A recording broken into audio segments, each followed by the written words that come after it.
Thank you, Felicia. And no, I know you are putting together a lot of this organization. I really appreciate your inviting me to be a part of this. And thank you, everybody, for having me. I gather I'm your first speaker of the year. So I will try to do justice to your program, and hopefully it'll be a good talk. I want to thank Dr. Coates certainly as well, and Greg for having me, and for our growing conversations and partnerships. And I want to shout out Fola May, who is somebody I trained with in residency, has become one of my closest friends, and thank God is one of my colleagues at SEED, as well as working here on staff at UCLA. So Fola's been a big part of what we're going to talk about today.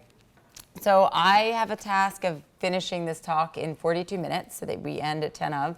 And I will do my best to stay on track and time and to get through what I realize is actually a lot of slides. And sort of, as we put this together and we're growing as an organization, the talk has grown. So I will try to move through. Just basically, quickly in an overview, I do want to set the stage for what global health is in the context of the environment in which we are trying to solve one particular problem. And the problem that we're trying to solve is human resources for health and making sure that there's enough people to be able to provide adequate health care going forward. I'm going to talk about the program that we built to try to address that problem, and then a little bit some of what we've learned as we have actually implemented our program. So, I always ask at every lecture I give, and I may have asked this when I was here a couple years ago, what is global health? How many of you think you could define what global health is? Hands. Not surprised. So I have given this lecture many, many times and asked this question many, many different audiences, and I've had maybe 2 hands in 5 years. And the one hand that I did get that I thought was very interesting said, well, it's about everybody and everything. And in some ways, actually, it's one of the best answers I've heard, because global health is just that. It is very difficult to come up with a single definition. And part of that is that global health itself as a field has been in evolution. So it was rooted in tropical health originally, back in the days when you had colonialism and companies, workers were getting sick when they went from England or wherever to Africa, and they were getting malaria and they were getting ill. And so they started to send doctors to care for their workers to keep their workers from getting sick so they could keep productivity up. This then evolved to, well, shoot, these other countries don't have a lot of resources and they have a lot of different illnesses and we should be helping out. And that was sort of international health, health that is there, not here. And then there's a realization that maybe we need to be thinking in terms of global health. And what is global health? One of the best definitions I have seen is in Lancet in an article that came out in 2009. It's a pretty all-encompassing definition, but it really tries to break down the fact that global health really doesn't respect boundaries. So just because, it's not like malaria stops at the border of the DRC from Rwanda and says, I'm not going there. It can travel across borders. It can travel on airplanes. Ebola came to the US, right? I would argue it didn't, but most of this country seem to say that it did, so we'll say it did in Dallas. It refers to a scope of problems. It refers to complex interactions between societies. And I think importantly on that 5th point is it encompasses the whole healthcare spectrum, from prevention to care to sort of basic science, research, rehabilitation. Importantly, global health also needs to recognize that there's very disproportionate burdens of disease. And I'm going to focus on the disproportionate burden of disease globally today, but I would have you look at your own city of Los Angeles, where I can guarantee you that there are massive disparities in the burdens of disease around this city. But if you look just in this map shows HIV prevalence rate. And so it turns out that 97% of those living with HIV reside in low and middle income countries around the world. In non-communicable disease, 80% of non-communicable disease deaths are actually in low and middle income countries. And this data is a little bit old, it's sort of 2008, 2009, but it hasn't much changed. We're not looking at big differences from where this was.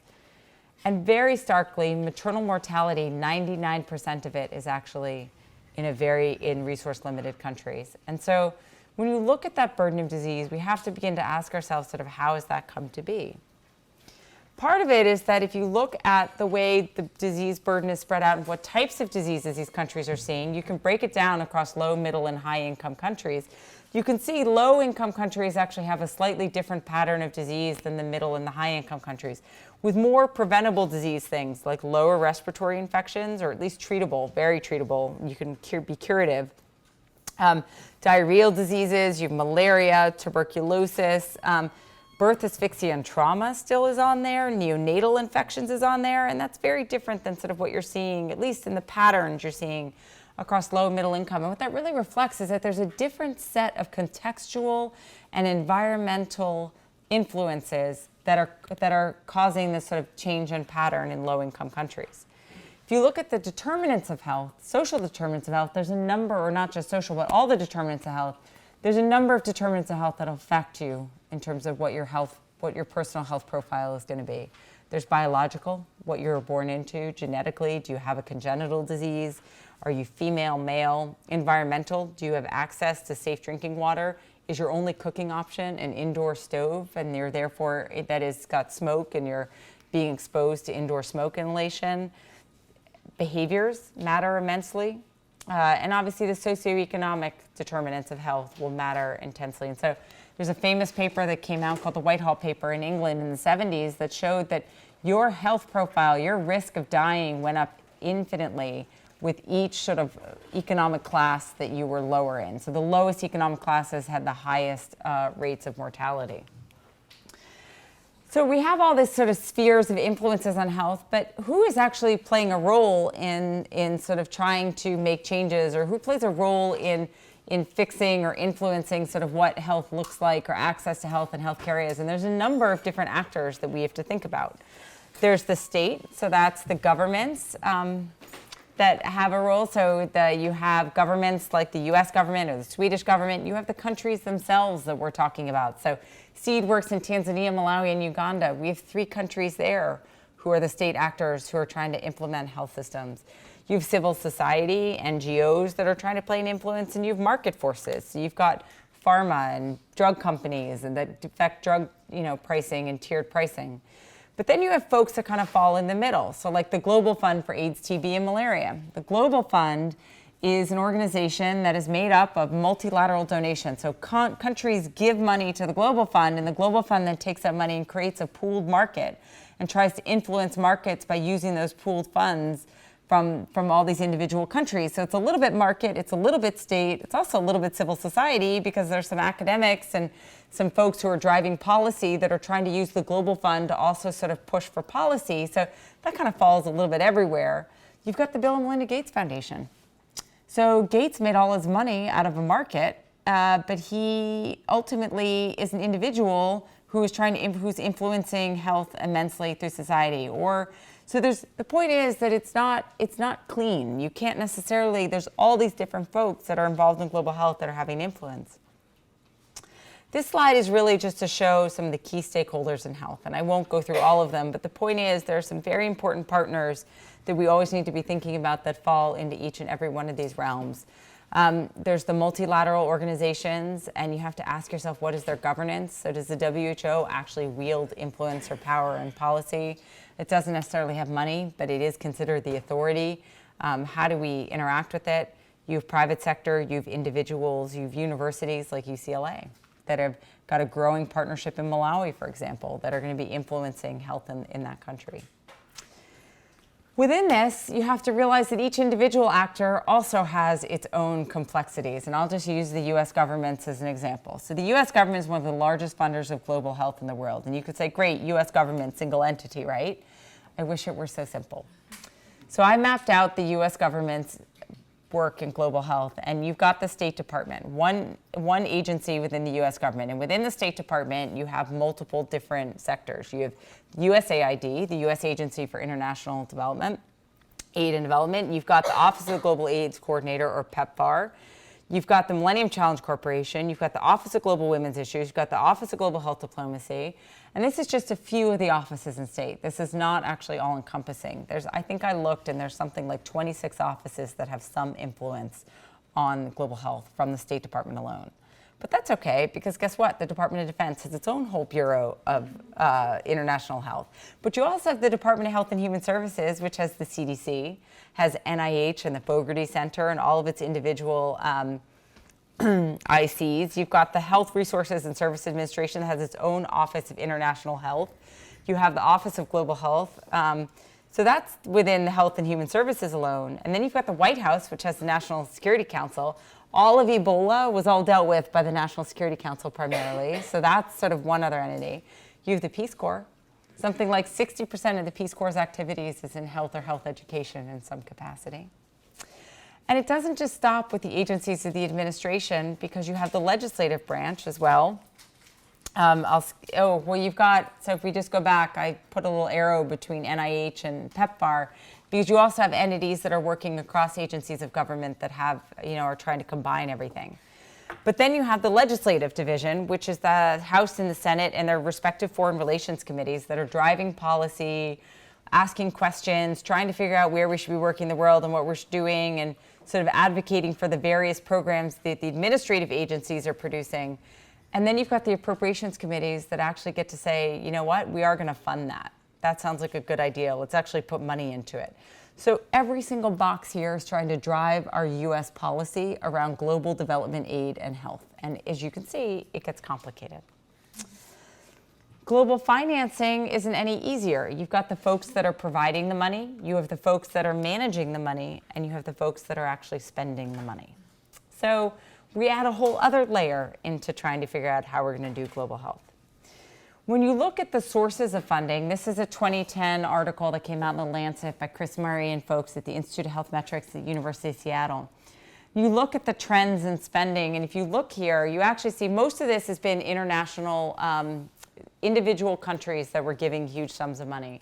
But if you look at the trend in the yellow and the orange, that's the Bill and Melinda Gates Foundation and corporate donations. And as you can see, that amount of private funding in global health has actually expanded infinitely. And I think what that's really reflecting is a shift that you're going to see in global health funding and the influences in global health funding. It's not just going to be able to be governments anymore.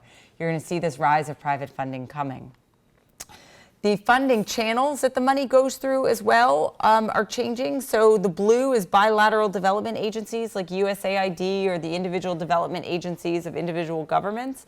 But if you look at the purple is the World Bank. That's been playing sort of increasingly less of a role.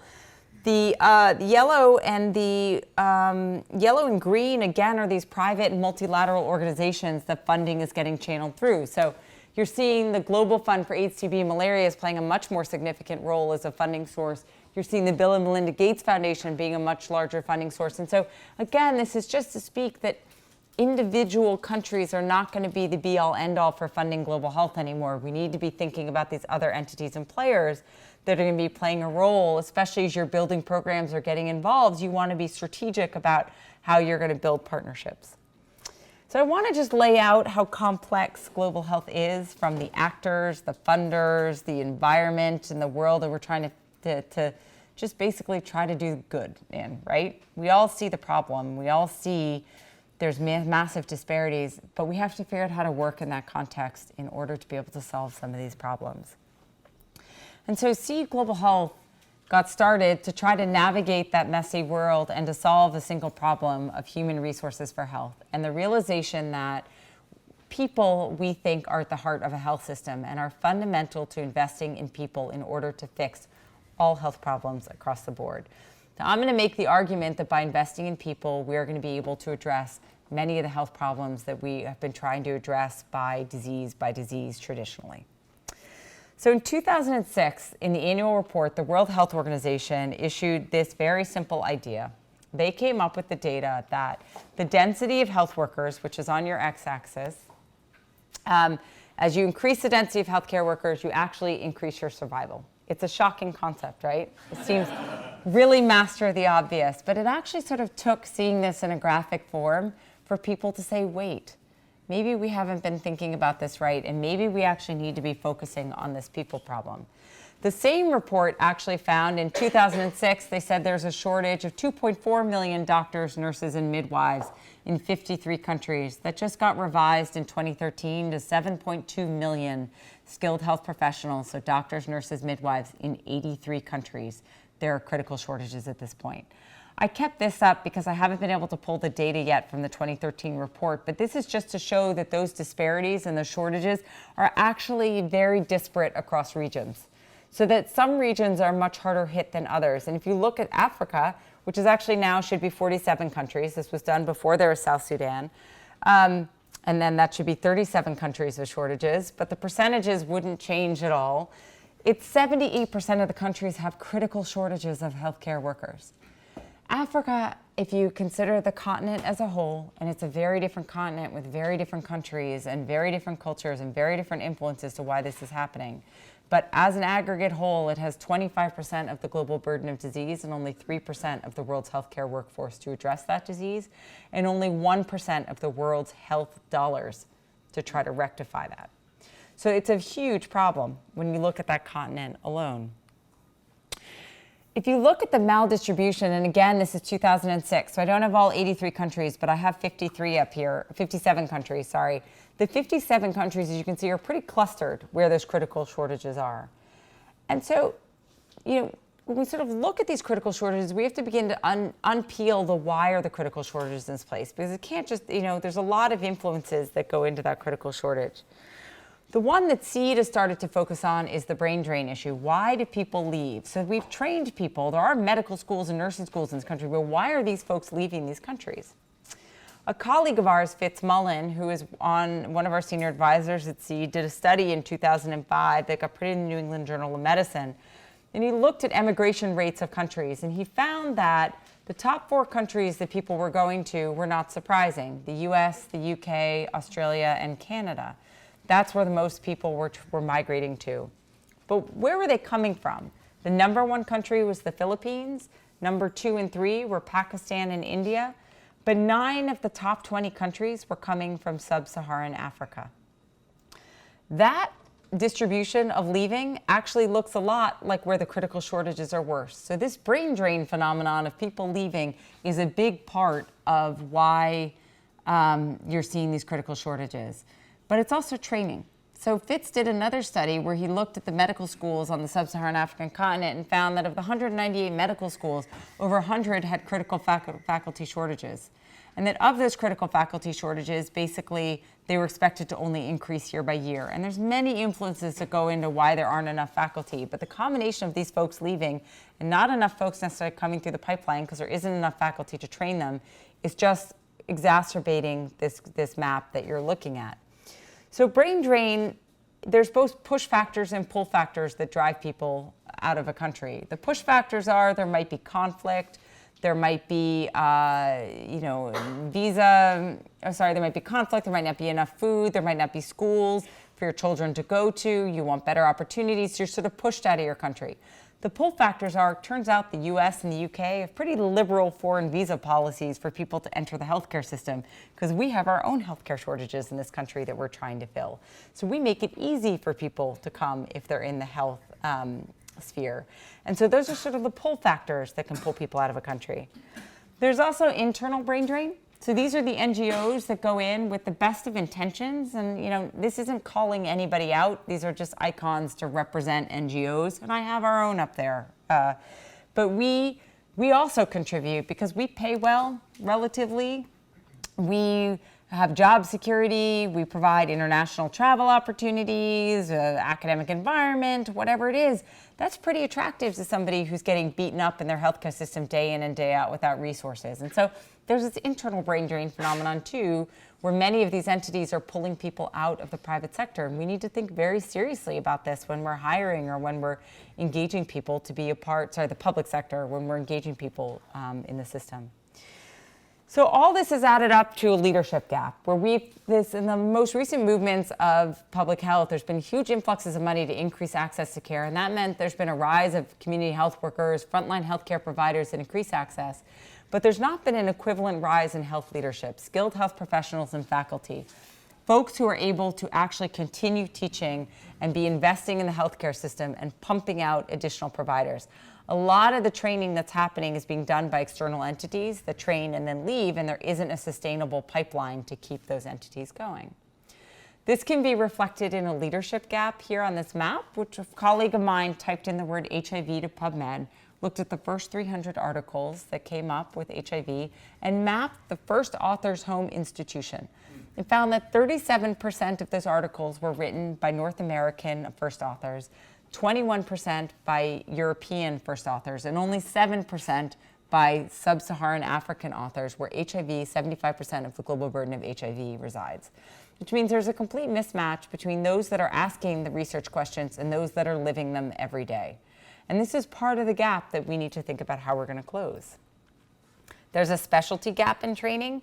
So while there is still a vast amount of infectious disease that is and preventable disease that's in these countries, there's a huge rise in non-communicable disease. In fact, cardiovascular disease is the #1 cause of death globally now, including in sub-Saharan Africa. Malignancy is the 3rd leading cause of death. Chronic obstructive pulmonary disease and chronic pulmonary disease is the 5th leading cause of death. So when you look at this, there's this whole new epidemiological shift, but these countries are not prepared to address that shift. There is not training in cardiology or pulmonary or in many of these areas, and we need to be thinking, as much as we're thinking about how are we going to save lives in maternal and child health, we need to also be preparing ourselves for this shift that is happening as well. Specialties, though, in many sub-Saharan African countries actually just mean being an OB, being a pediatrician, or being an internal medicine doctor. It's a British system where you go through medical school and you do a single house officer year of 6 months of internal medicine or 6 months of medicine and 6 months of surgery, and then you're allowed to be a doctor. So in a country like South Sudan, where there's 500 doctors, none of them are specialists. No OBs, no pediatricians, nothing like that.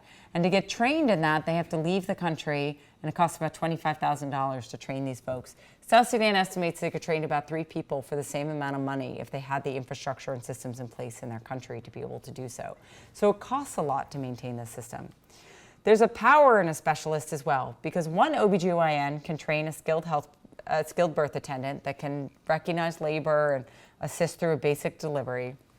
They can train a midwife that might be able to deal with breech deliveries, basic hemorrhage, or some preterm birth, or some basic issues. Or they can train another OBGYN that can deal with hemorrhage, peripural sepsis, early preterm birth, ruptured uterus, fistula, and the full spectrum.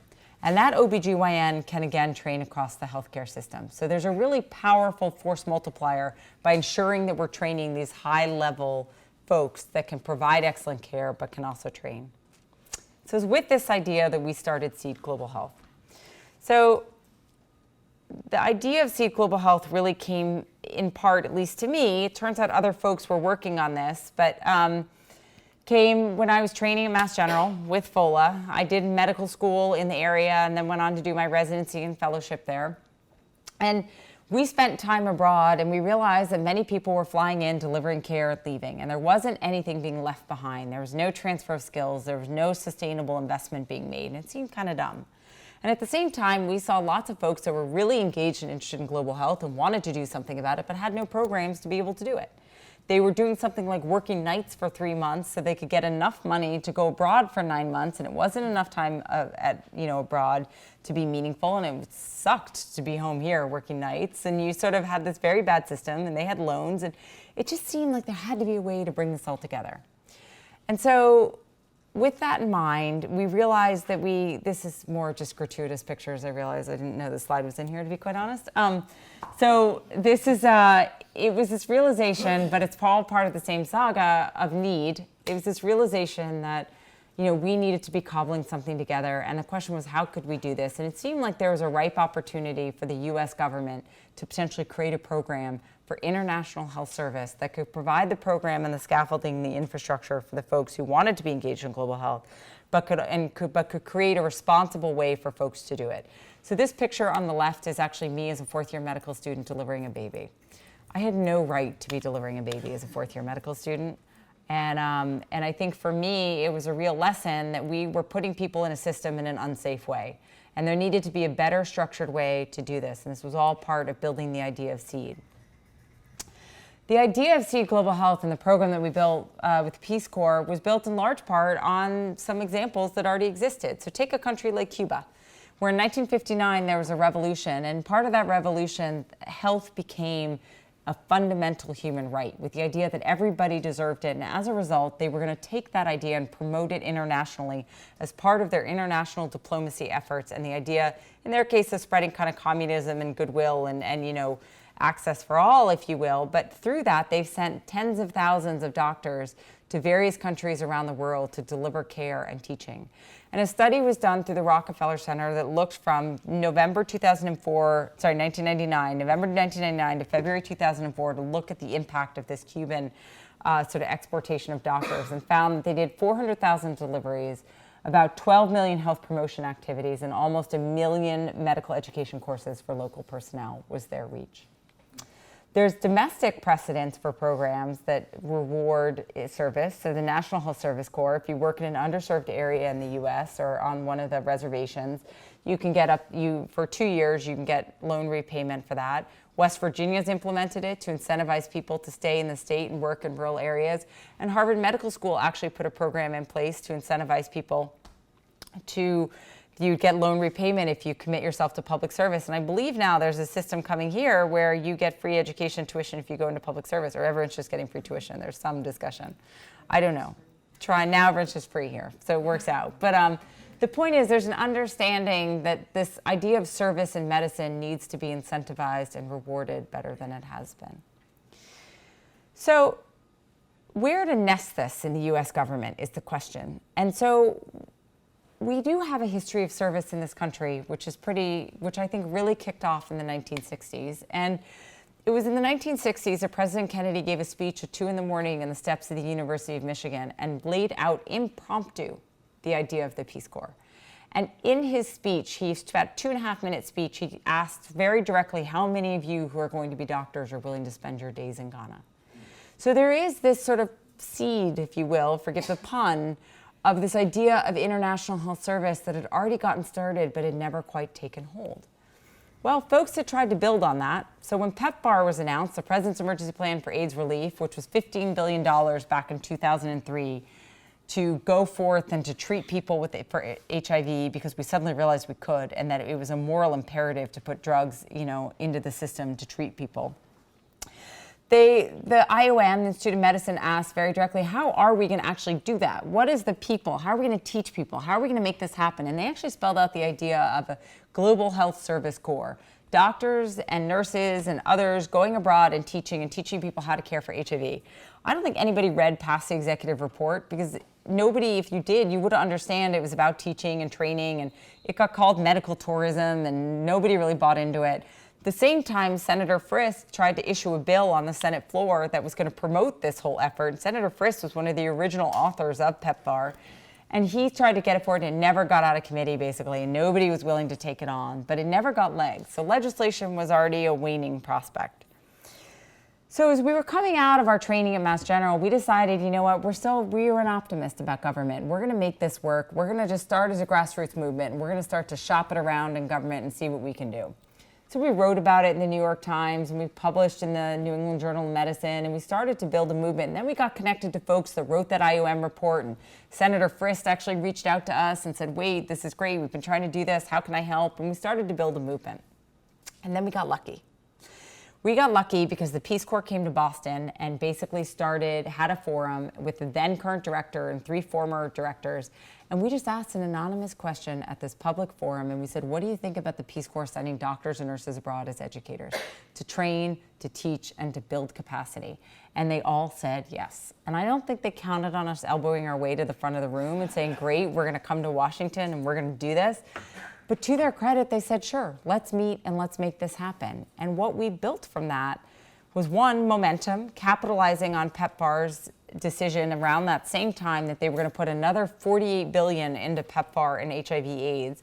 And with that money, they realized they needed to train people, because if they didn't have enough people to deal with not just giving meds, but the complication of these meds, as people were living longer and being treated, they realized they needed people in the health system. So one of their key priorities was that, and I think it's somewhere in here, they needed to train 140,000 new healthcare workers in order to achieve some of their PEPFAR goals, which was great for us because it meant PEPFAR wanted to fund this idea because we were going to train those healthcare workers. At the same time, U.S. government aid in health was actually doubling for people, investing in people. So we were also building on that movement.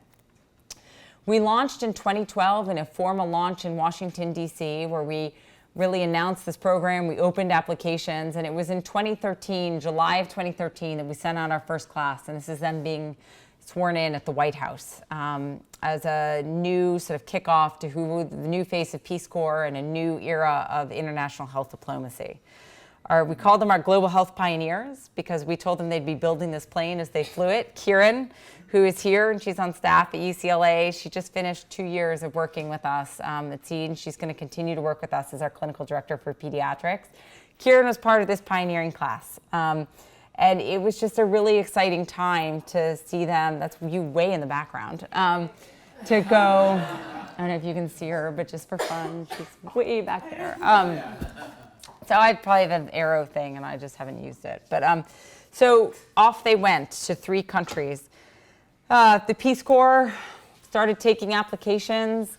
SEED transformed itself into an NGO and filed papers and became a real entity and, you know, learned things. I'm a doctor by training, but I can tell you a lot about building websites and branding and coming up with a name and all sorts of things you never knew that you'd have to know. And the model is really based on the idea that you serve as clinical faculty for 1 year at a teaching and training institution in one of 3 countries, Tanzania, Malawi, and Uganda. We partner closely with host country institutions to help really empower them to do the work that they're doing already and to follow their lead and priority, to enhance existing clinical training systems. So if you ask a Ugandan medical student to tell you the flow chart for hyponatremia, they'll do it better than any of you in this room. But if you ask them to actually apply that chart to a patient in a bed, it's like the mind goes blank because they have not had clinical mentorship, because ministries of health pay you to teach, pay you to work in a hospital, and the Ministry of Education pays you to teach in a medical school, and nobody pays you to teach in a hospital setting. So that clinical mentorship has been missing in the system for years. That's one of the places our volunteers have actually had the most profound impact. You do need to be a fully trained, board eligible or board certified doctor, and the nurses have to have at least 3 years of clinical experience, and that's because it's a hierarchical system. And just because we think we have an outstanding medical system here, you need to be fully trained to teach. And we need to respect our African colleagues to send them our best and brightest who are well trained and are actually, trained themselves. And so that's a really important piece of what we're doing. What we do, though, that is different from everybody else is the idea that one doctor or nurse will train 10 who will each go on to train 10 more. And so there's a big force multiplier effect in what we do. We're not just providing care and then leaving. We're actually really investing in the health system and the people in a sustainable way. It's a dorky online dating system where countries or sites will tell us what they want as a specialist, and then we try to recruit that specialist to the site. The site will look at the CV and decide if they want that person. This is Steve Humphrey, one of our cardiologists who worked in Muhimbili for a year. You go as a Peace Corps volunteer. So we capitalize on the Peace Corps' 50-year history of sending individuals abroad in a culturally sensitive and integrated way. They have language training. They have safety and security. We didn't have to invent that administrative wheel, but what we could focus on is bringing medical, technical, and nursing expertise to the table and loan repayment, because we recognize that it costs a fortune to get your medical education in this country. Well, maybe not for you all, but for most other people. And up to $170,000 to $200,000 to get that education. And people carry loans, and we want to respect that. So you can get up to $30,000 of loan repayment funding for each year that you serve. For the sake of time, I'm just going to focus on the fact that there's a lot of entities that go into partnership, and everybody brings a different piece to this to make this whole system work. Certainly, we rely on MGH or UCLA and academic partners for expertise and innovation and to bring some of their technical capacity to the table, and the volunteers for their energy and service makes a big difference. There is huge opportunities for academic partnership with institutions. Right now, MGH Global Health is our founding academic partner. They provide electronic resources for our volunteers. They offer a fellowship in global clinical education certificate for those that complete a year of service, and you get continuing medical education and nursing education credits for the orientation and the education that you learn. But we need sabbatical corps. We need doctors and nurses who are mid-level, who are coming from institutions, where institutions are committed to making partnerships with the sites where we're working, creating specific fellowships within, for more people to get involved that actually reflect the values of a home academic institution. Faculty job sharing, so maybe it's one cardiologist a month, 12 cardiologists over the course of the year that complete a cardiology curriculum, or full departmental exchanges. You take a department of gastroenterology here and it adopts the gastroenterology department at the College of Medicine in Malawi, and we get education and training going both ways. In practice, what does this look like?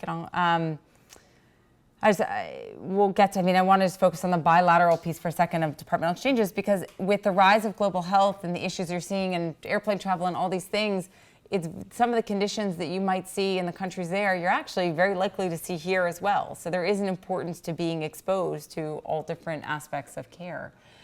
In practice, what does this look like in year 1 and year 2 and as we start year 3? So in 2013, we sent 30 physician and nursing volunteers to 3 countries. This is how many doctors and nurses there were per 100,000 in the most recent data. The US has about 245 doctors and about 990 nurses for every 100,000 people, just in comparison. So the numbers are pretty stark in the places these folks are going. In our first year, we were at multiple institutions in the 3 countries. In year 2, we actually went to 2 additional sites in Tanzania. And then in year 3, we've added 2 more in Uganda. So we've been expanding within the countries. We're actually slated to go to a 4th country next year, most likely Swaziland, and then we're probably going to go to West Africa, to Liberia or to Sierra Leone in our 5th year as we grow. The site requests by specialties, this reflects our year 1 site requests, and they were very myriad if you look at the specialties on the right.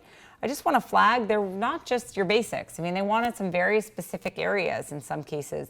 And a 5th of the requests were actually for midwifery and OBGYN, which I think speaks to the focus and the importance of maternal child health. In terms of our placements over the 3 years, we have had 30 to 40 volunteers in years 1 and year 2. 7 or 8 have been returned Peace Corps volunteers. 4 have extended a year for a full 2 years, and we've retired, as of this year, we will have retired, including our year 3, close to $2.3 million worth of debt.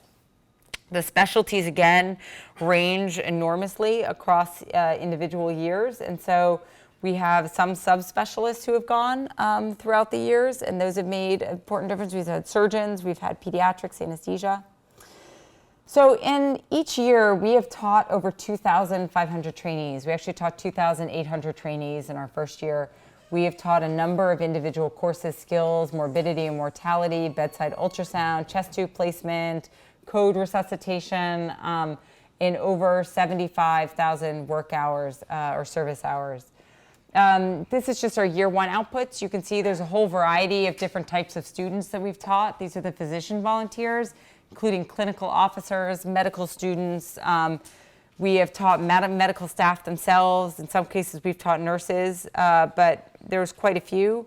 The nursing, we teach at the diploma level, but we've tried to really focus actually on in the Bachelor's of Science of Nursing, because it's the bachelor's nurses who are highly trained enough to be able to teach. The diplomas are really certificates in terms of just delivering care, but we're really trying to have this force multiplier effect through education.